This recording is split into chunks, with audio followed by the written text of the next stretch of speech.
Welcome back to the Reier on YouTube channel. Travis Reier alongside my great friend Brent Beaird. It is time once again for Second Helping, the go-to show for fans and followers, the number one league in all of collegiate athletics, the Southeastern Conference. And Brent, interesting weekend involving Southeastern Conference football. We had a harrowing experience for the Georgia Bulldogs on the road in Lexington, Kentucky.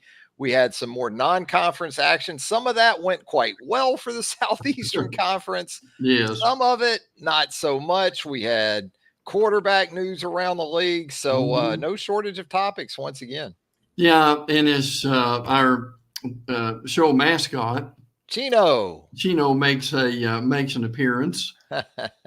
He was on the little porch, so he came in when he heard your voice. But I can tell you this right now, I'm not happy about that Vanderbilt result. Oh, Diego. And our guy Diego fought to the end, but Trav, that Vandy D let him down at the end, did it not? Yeah, that was a team loss, though. I'd like to tell you that Diego played lights out and it just wasn't enough. But Diego, he wasn't his best. I don't think, we should have known better. Vanderbilt 2-0, going on the road to Georgia State. Not what you wanted to see. And we'll talk about Toledo and Mississippi State coming up a little bit later as well. But Brent, as we typically do here on the program, on the heels of another weekend in the Southeastern Conference. And by the way, we are live. So if you'd like to check in via the comments, we would certainly encourage you to do just that. There's our guy, Tex Tider. Says, howdy, boys. I thought I was the mascot. Well, you're our Lone State Star mascot. Absolutely. How about that? Chino kind of leads things off on a weekly basis, but great to hear from Tex Tider. Again, if you haven't subscribed to our YouTube channel here, we hope you'll go ahead and take the time right now and hit that subscribe button. Turn on those notifications, and if you wouldn't mind, hit us with a thumbs up, a like. That would help us out a good bit as well. But again, we like to go through the SEC in a couple different ways on the heels of another weekend, and we do our superlatives. There we go, right there. Week 3 superlatives, Brent. And what we'll do is we'll start with our surprise of the week. It can be a pleasant surprise where SEC teams are concerned. It can be maybe a not so pleasant surprise, because I think there were a couple of those over the weekend as well. Yeah, I would go with my surprise would be Kentucky. I want to see a show of hands, as our buddy, the late Greg Larson would say, on the interstate, as far as how many people thought Kentucky would come back and play as well as they did.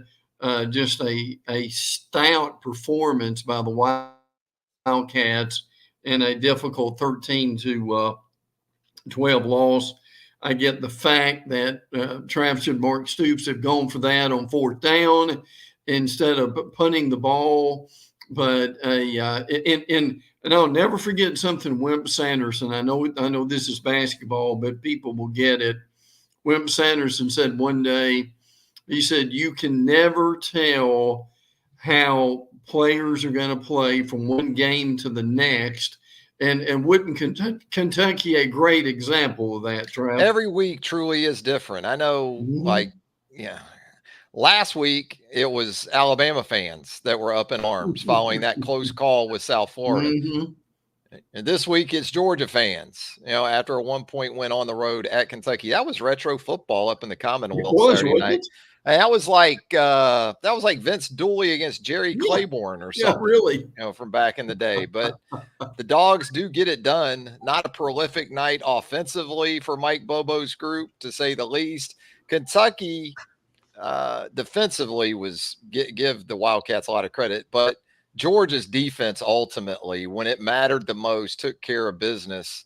Once Kentucky did cross over the 50-yard line in that game Saturday night, Georgia's defense really went to work. Kentucky did not have a red zone trip in the football game. So, hey, all the props in the world. to Kentucky special teams, coming up with 4 field goals. Had 3 points, had a field goal in every quarter of that game Saturday night. Kentucky did. Yeah, and Georgia's defense, as a matter of fact, I mean, they've been great keeping teams out of the end zone. Guy, Trev, I'm curious what you thought about Brock Vandergriff, the former Georgia transfer. I thought he had can we say, a gritty performance. I mean, it wasn't something that is going to win him a Heisman Trophy necessarily in throwing the ball, but I thought he showed a lot of poise. I thought he showed a lot of toughness. At times, he was just able to tuck the ball and run and get some crucial first downs. So kudos to Brock Vandergriff, who Kirby Smart spent a lot of time with his former quarterback when the game was over. Yeah, Brock Vandergriff kind of reminds me of a poor man's Haynes King, the Georgia Tech quarterback. They kind of get it done in the same way. Yeah. Toughness certainly for both those guys. Maybe a poor man's Jackson Dart. Jackson Dart, a very tough guy at the quarterback position for the Ole Miss Rebels. I'll say this. I mean, Kentucky was 2 yards short of having a 100-yard rusher against this Georgia defense. But again, situationally, Georgia was very, very good, despite getting just 160 passing yards offensively from Carson Beck. Trevor Etienne, I thought, flashed at times. Dom Lovett came up big. I guess I'm also just still looking for more explosiveness from this Georgia offense. And had a big injury too, right? To that offensive line Saturday night. Tate Ratledge is out indefinitely. They're not saying it's year ending, but he's in a walking boot and a knee brace. So I think it's safe to say that with that sprained MCL and sprained ankle, that it's going to be a while before he gets back. And one thing I've learned from you years ago from your playing and Brother Chris's playing is when you get now that MCL wasn't tore, but as you said, that thing can be sore for quite a while. So I'm sure for Ratledge, getting out of bed is no easy chore over the next few weeks. And very big, because we know what's coming up next after the bye week, that matchup with the Alabama Crimson Tide in Tuscaloosa, an Alabama defense that at times has looked suspect to the run game. So that's going to be a big part of that matchup and something that we'll certainly talk about more as we get into next week. But what about a player of the week in the Southeastern Conference for you, Brent? I know there were a couple of quarterbacks. Once again, this is kind of a weekly thing that put up big numbers, it seems like, but maybe it's a defensive guy. Which way would you go with your player of the week from week 3? I would probably, I know this is easy, but I would go with Jalen Milroe and what he did.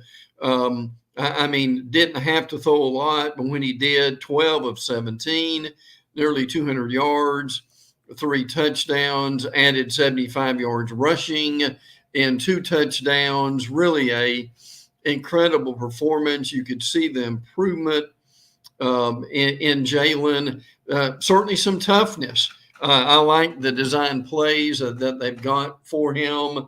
Some people might argue that he ran maybe too much, 14 times, but when you've got that ability for explosive plays, the number of times he's able to get the ball, I think is a small price to pay for what he can come up with. And trust me, defensive coordinators on the schedule for Alabama, this is the Jalen Milroe they don't like to see. Absolutely not. The one that they saw in the first 6 or 7 games of last season, they take that guy every day of the week, because for whatever reason a year ago, it was much more about staying in the pocket, being more of a traditional passer. And this guy has too many gifts to sort of limit him to that. And he does have more design runs, but a lot of these are on RPO too, where he has the option to throw the football. So it's not just that, they're asking a lot of him with this new staff in terms of his physical attributes. They're giving him opportunities to make reads and make decisions where RPO is concerned, especially, and continues to be devastatingly effective. Jalen Milroe, 5 more touchdowns that he accounts for in Alabama's dismantling of host Wisconsin over the weekend.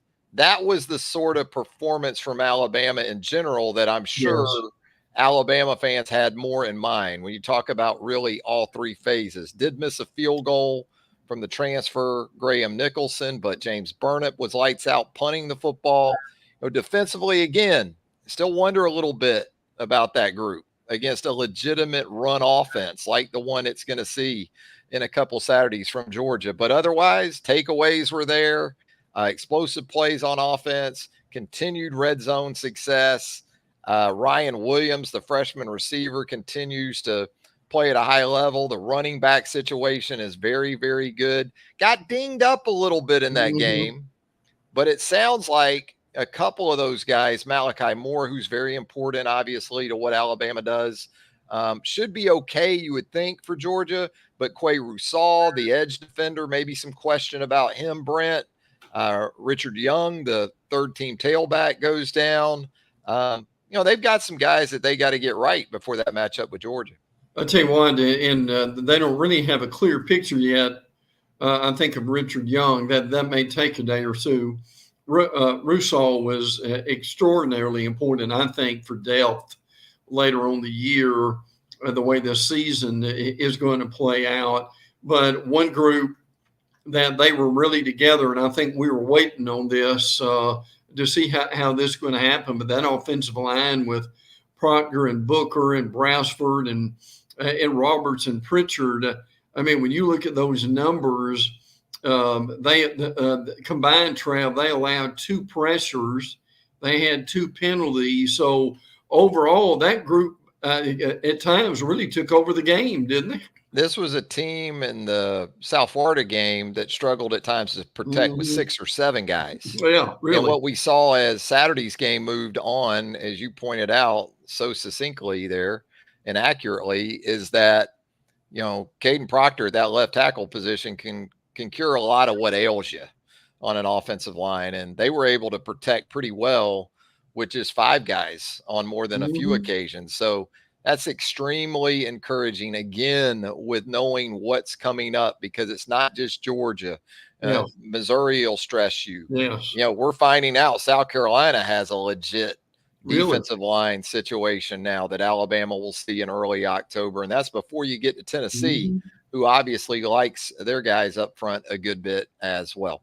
What about the team on the rise in the Southeastern Conference? Maybe a team that earlier week 1, maybe even week 2, hit a bump in the road, maybe had a little bit of turbulence, but then impressed you with their week 3 performance. Who would that be for you right now, Brent? I would say LSU on the road at game day in Columbia, a much better South Carolina team than we thought would see an LSU team that obviously dropped the difficult opener to Southern Cal, is really kind of slowly getting themselves back together. And I mean, down 17-0, frankly, and then trailing less than 2 minutes to play. Trev, how about Caden Durham? That's another guy we can mention, 11 carries for 100 yards. He kind of, I wouldn't say he came out of nowhere, but they were very pleased to see that performance. The defense still has a good bit to go. Brandon Swinson had 3 sacks and 5 total tackles against South Carolina. But I would go with LSU, kind of have they righted that ship? I don't want to know if I want to go that far until we see a little bit more from that defense, maybe. Yeah, a little bit more, especially when you consider that between the two of them, Lenoris Sellers, and really if you include Robbie Ashford in this as the replacement for Sellers after he went down with the injury against LSU, the 2 quarterbacks, along with Raheem Sanders, Rocket Sanders, rushed for about 250 between those 3 guys. So, yeah, big picture wise, obviously still some work to do. Garrett Nussmeier, give him some credit. I don't know if he was great on Saturday, but he is a guy that even when he isn't great, he's going to keep coming at you. Absolutely. I think South Carolina is kicking themselves considerably because they had that game right on their plate. I know they missed the field goal late to tie it, but it could have been put away before it really got to that situation. But I agree. I think with LSU, you have to give more credit. You have to hope, if you're an LSU fan, that there's continued improvement coming on the defensive side of the ball, because Lord knows there's still a lot of room for it. Boy. But you hate it for South Carolina too, because Sellers was seemingly starting to really get into a groove, had the explosive play of his own on the ground on Saturday. But LSU deserves credit. Crazy for LSU. We talked about this in the run up to the weekend. LSU went into that game Saturday without a rushing touchdown through two games. But Durham, as you said, the young back, 11 carries, 98 yards, 2 touchdowns. That'll work. That'll work most weeks for that LSU offense. Let's talk about the team on the decline in the Southeastern Conference. Got a few you can pick from there. I think some of them have already been in this sort of free fall. Florida. But maybe another team that, even if they lost in week 2, you thought, well, this is going to be a bounce back opportunity. A team like maybe Mississippi State, for example. Yes. Yeah, absolutely. I would agree with that. I would also, I know we brought this up earlier, but Vandy, and I'm not saying Vandy's on the decline. I think there are times you got to win that game, though, Brent. But you do. You do. George, Trav, forgive me for this. Georgia State students rushing the field after that game. Yeah. First time. Well, I guess even the Sid Bream play at the plate for the Braves was in Fulton County, so I can't say that stadium, or Hank Aaron's record-breaking home run in '74. Yeah, maybe the World Series victory for the Braves years ago in that park. But hey, I mean, give Georgia State credit, but boy, if you're Vanderbilt, you scored 22 points in the fourth quarter and still lose. I mean, that's hard to do, and that's what Vanderbilt did. They kind of waited until it was absolute desperation time. Looked like they had saved themselves late. And you're thinking, well, Georgia State's just going to try to go down and get a field goal with about a minute left or so, maybe 57 seconds, something like that. Hell, Georgia State goes down and gets in the end zone, and wins the game. And boy, if you're Clark Lee too, and you're a defensive guy at heart, that had to really, really hurt before you jump on the interstate and make that short drive back to Nashville. Well, and I'll throw this in here as a side note. Vandy has just 1 turnover this season. That is a bright spot for them, to say the least. And look, the way our guy Diego runs around, kind of Johnny Manziel-like in some ways. It's amazing they don't have more than that, but give them a lot of credit for that ball security. Yeah, weren't able to really run the football against Georgia State, and put a lot on Diego, and he's fine with that, but that's a tough one. That's a tough one for Vanderbilt. No doubt about that. So let's talk about this after the week 3 results. Which SEC team going into week 4, in your opinion, Brent, has the most to prove? Oh, I would say Oklahoma with Tennessee. Josh Heupel coming back home. So my thing with that is, and it's a very obvious point here, I think we know that their defense can keep them in this game, but Trav, and what they don't need to do, and we touched on this earlier, is they don't need to get in behind 10, 14, nothing, and try to chase points in this situation. So my thing would be, can that Oklahoma offense, which has question marks to say the least, how will they perform against Tennessee? And I know we're getting this a little bit later on, but I think every game right now, people are looking at that Oklahoma offense that did score 39 points, the win over Tulane. And the question is, are they making progress?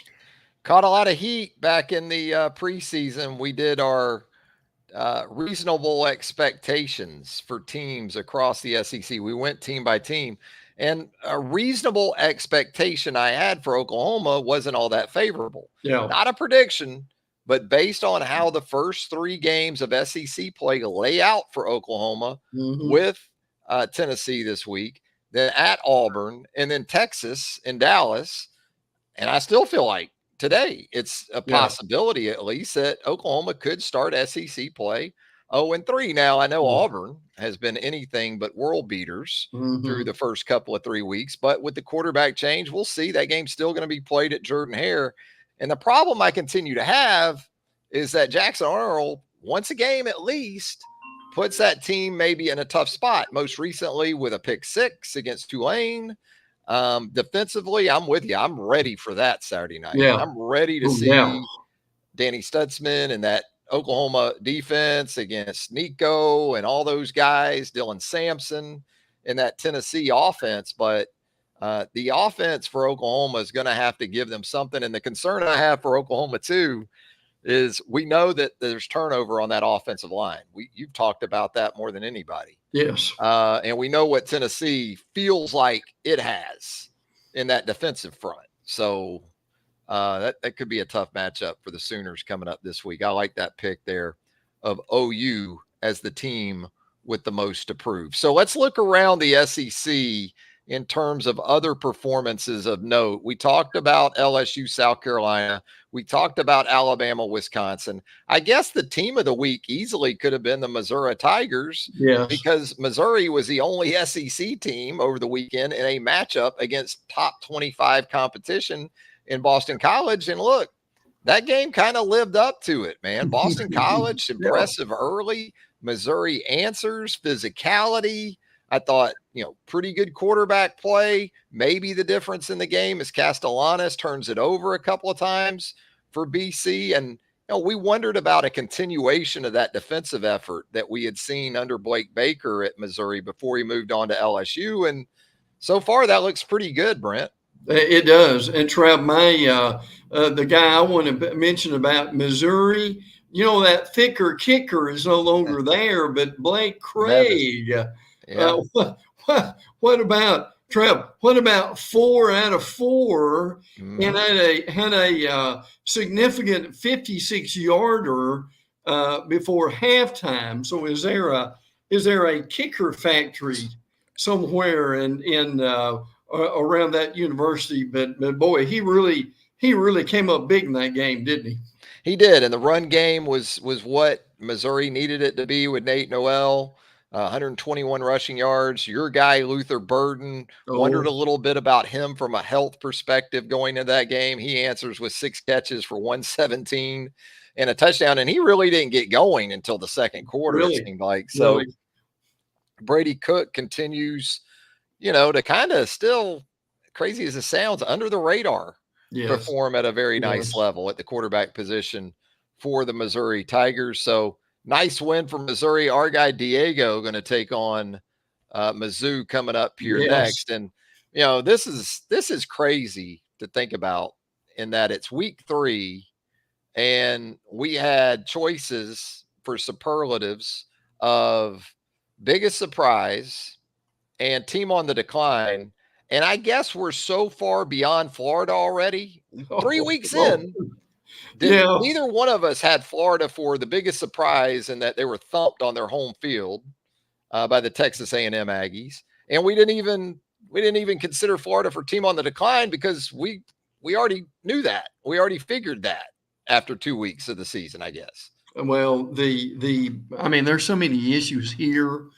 You could almost have a show on Florida, frankly. But boy, the thing that sticks out to me like a sore thumb is when you're allowing 227 rushing yards against Division I teams, that's a problem. Now they'll get a little break this week because State's not good, that good in running the ball. But man alive, it's just a litany of issues. And again, I'm sure you've heard similar things of what I've heard. I'd heard going into the weekend, if they had a Miami-like performance, there could even be something done with Billy Napier over the weekend. Now that didn't happen, the people are wondering now after Mississippi State that they've got a bye week. I mean, I still think it's going to happen unless they have some unbelievable resurrection on that football team somehow. And look, I think you said this well last week, and I'm hearing this similarly from Florida fans. Is Trev? They've just moved on. I mean, they moved on from Napier. I'm not sure they haven't moved on from the schedule at this point, as far as when they are. And I mean, I'm hearing more, and I'm trying not to be too disparaging, but just the reality of it is when we get an experienced, competent coach, you give me a call. Otherwise, I'll see you next year is what I'm hearing from some Gator fans. Yeah, I also wonder if you do go interim, and I talked about this a few weeks ago. If you're going to do that, the bye week coming up would seem to make more sense. Yeah. But then also, when I think about this Florida staff, there's not really a name that jumps out of me as an obvious interim, and it's still so early in the season. Really? I mean, you're going to pay Napier regardless for the remainder of the season. Right. I guess the side of it too is that you don't at this point want to give him a chance to go on like a Dubosian run in 1999 at Alabama, and then the next thing you know, you keep him for another year. Just kind of delaying the inevitable. But boy, you said it. This Florida defense, they make up for being awful against the run by giving up explosive plays in the passing game. I mean, you got a first-time starter in Marcel Reed for Texas A&M. He averages over 10 yards an attempt on Saturday. Le'Veon Moss goes for $110 on 18 carries.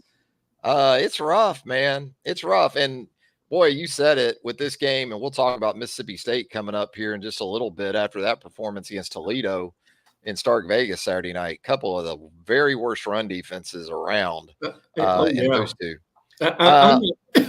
Real quick with this, I'm not sure I have seen a defense that simply cannot communicate anything. But Trav, and we'll do this briefly. Is that a lot of the reason? And look, not only are opponents completing passes, I mean, they're completing passes, and there's no one within 5 or 10 yards of the receiver. Yeah, it's an indictment of the coaching staff, first and foremost. But when I still look at Florida, I don't see a lot of Florida dudes like I've seen in the past. Okay. I don't see a Kevin Carter. No. I don't see a Brandon Spikes. I don't see the kind of guys on the back end that you're used to seeing.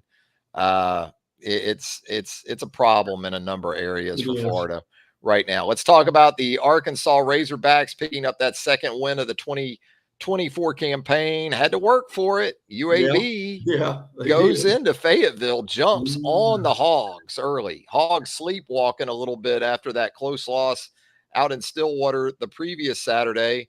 But Arkansas comes back on the strength of a 17-7 second half, ends up winning by 10 in Fayetteville. Talon Green, I talked about him after the Oklahoma State game. He is a thrill a minute. He is. Nothing else, as I've said for a week now. He is fun to watch. Yeah. But fun's a relative term, right? If you're an Arkansas fan, sometimes it's not all that fun to watch because he's kind of like Jackson Arnold in that at least once a game, at least with Talon Green once a game, there's going to be this what the heck moment. Yeah. And he nearly threw another pick six in this game against UAB on Saturday, but Jaquindon Jackson, another big game on the ground. They've got their big three, right? Between Green, Jackson, and Andrew Armstrong at the wide receiver position. Yes. That's a pretty good trio. If Green can continue to develop in the ways of game management, details, because the perceived little things show up a lot with him. Oh, yeah. And Trav, how much does it help Bobby Petrino that Jackson is putting up about 150 yards a game? My Stars, again, I know it was UAB, but he averaged basically 10 yards a carry. I had this thought a minute ago, Trav, what if Jackson obviously is there. What if Rocket Sanders had stayed? Would they have had enough balls to get to the running backs?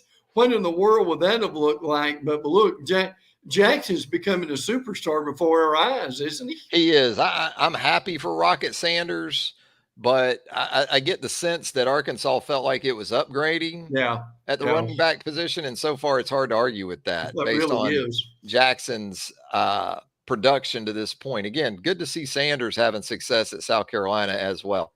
The Ole Miss Rebels, we kind of wondered about this game in the offseason and into the preseason, especially where it fell on the schedule, but no problem for the Rebels. 40-6 winners over Wake Forest in Winston-Salem. Jackson Dart does it again. 377 passing yards, a couple of touchdown passes. Henry Parrish Jr. has kind of emerged as that top guy at the running back position. He has another big game. Trey Harris is a dependable option at the wide receiver spot. Boy, Ole Miss, we got accustomed to them doing this type of stuff under Lane on the offensive side of the ball. But what gives you the thought that they could be something more than just a New Year's Six type of participant is the way they continue to get things done on the defensive side? Oh, there's no doubt about it. And Pete Golding deserves a lot of credit for. And I've been as impressed with them defensively as I have anywhere else. And my stars, we talked about how much Lane loves to run the ball. What a coup it was to get Henry Parrish back, and how he has done. I know you caught this, and I've got to mention it, but because it's serious, but it's also almost hysterically funny. Trev, Ole Miss beats Wake Forest so badly that Wake Forest cancels the game next. Writes a check for $1 million. Oh, and no. Lane talks about it immediately after the game in the press conference. Yeah. Lane wasn't happy with that one at all, was he, Travis? No, I don't think Lane was happy about that. We're happy with Jonesy, though. He's here tuning in live on the program. Yes. He says, hope you guys are doing well. Love listening to you both. Well, thank you very much, Jonesy. We appreciate you. Thank you. Chiming in here on a Monday night. We know you got options where football is concerned on a Monday night, but glad to have you nonetheless. What about the Texas Longhorns really making easy work of UTSA last Saturday night in Austin? Big story there. Quinn Ewers goes out with the strained oblique. I think I used to have an oblique muscle. I haven't had one. Yeah. You know, I filed like a missing muscles report on my oblique from about 35 years ago. But Arch Manning, I think in some ways, especially in a game like this was an unexpected treat. You don't want to see Ewers hurt. Right. But hopefully it's not of the situation where it's long-term. But boy, Arch Manning comes into the game, throws for 4 touchdowns, runs for another. His most impressive play of the night is the way he basically went coast to coast on a run. Looked like his grandpa there. He did, Archie. Certainly more so like Archie than Peyton or Eli, but still get it done. The Longhorns do in pretty easy fashion. The true freshman wide receiver, Ryan Wingo, with a big night. And Texas, coming off that road win at Michigan, makes it look pretty easy against an in-state opponent. And look, if anybody can prevent a quarterback controversy here, I think it would be Sark. And I'll tell you this, I really appreciate Arch Manning's attitude about this. Now, he could have sulked and he could have left, but I think he knew that he would be handed the that Lambo that they've got on offense at some point, and that he's kind of grown up in this. I mean, to me, Arch is kind of unflappable. Trev, that may be the thing I like about Arch, and I'll throw Quinn Ewers in there too, is I think their attitude in dealing with the pressure that you get with Texas, there are a lot of kids who could learn from that, couldn't they? They could. Tex Titers here in the show chat says Wally Pip incoming. Wow. Tex thinks that Quinn could be in peril in terms of his job status. When I watch Arch, I see probably more Eli Yeah. than I see Yeah. Peyton Good because point. of the demeanor that you're Yeah. talking about. Peyton was a pretty fiery guy, pretty Mhm. animated. He was a guy that even when he made checks, you couldn't help but notice him because of the Yeah. gestures and Right. Right. the Omahas and Yeah. everything else. But of course, Arch is the son of Cuppa. Uh, and Cuppa was a wide receiver He back in his was. day. So maybe Oh, that's where yeah. some of the speed comes from. But Tex Tider says Wally Pipp coming maybe for Quinn Ewers. We keep it Yes. moving here, boy. Mississippi State, yay! Not good for Jeff Levy's team coming off that road loss at Arizona State the previous week. Come home, let's get well against Toledo, a MAC conference opponent. Although Toledo came in at 2-0, which should have told you something right there. Um, and then maybe get one against Florida the next week. But boy, it went anything like that for the Bulldogs on their home field as they were dismantled 28-3 at the half. Yeah. Yeah. Toledo was in the lead at Davis Wade Stadium, and it doesn't get any easier No. either. I mean, well, I guess maybe it could. Florida's coming to town, but Yeah. beyond that, what awaits Jeff Levy. I think Texas is not too far down the road. Boy, tough road ahead for the Bulldogs. Yeah, it is. I still think he'll do okay. He's got some guys like Kevin Coleman, the wide receiver, 7 catches for 77 yards and a touchdown. So he was one of the few bright spots. But I tell you what, you were, I mean, to see them just be dismantled like that in that play, Trev, this crossed my mind. What kind of quips would one Mike Leach have come up with after a loss like that? I'm sure he would have been in rare form, would he not? Oh, think about Jackie if he were Yeah, still oh around Lord, coaching Mississippi State. Woo. Toledo, the Rockets come in and do that to your program. But yeah, we'll see how Mississippi State responds to that with the Florida Gators in town next. What about the Auburn Tigers? Talking about quarterback situations. Hank Brown in, Peyton Thorne out. Brown with 4 touchdowns and Auburn's 45-19 win over the Lobos of New Mexico. I think one of the things I found most encouraging when looking at this Auburn offense is seeing Jarquez Hunter go Yeah, off, no doubt. because that's what you expect from him at this point Yes, against a yes. defense like New Mexico's. He goes for a $182 and a touchdown. Keandre Lambert Smith, the Penn State transfer, has a nice night. I've heard from Hugh Freeze in the last 24 hours or so. He's saying, look, we got to get this youngster Malcolm Simmons really involved more. But really what Auburn needed. Now, we'll see, right? Arkansas coming up. I think Mhm. that's going to be a fascinating It matchup really is. because you got quarterback situations for both those teams that are intriguing to say the least. You got a couple of backs for both those teams that can really get it done.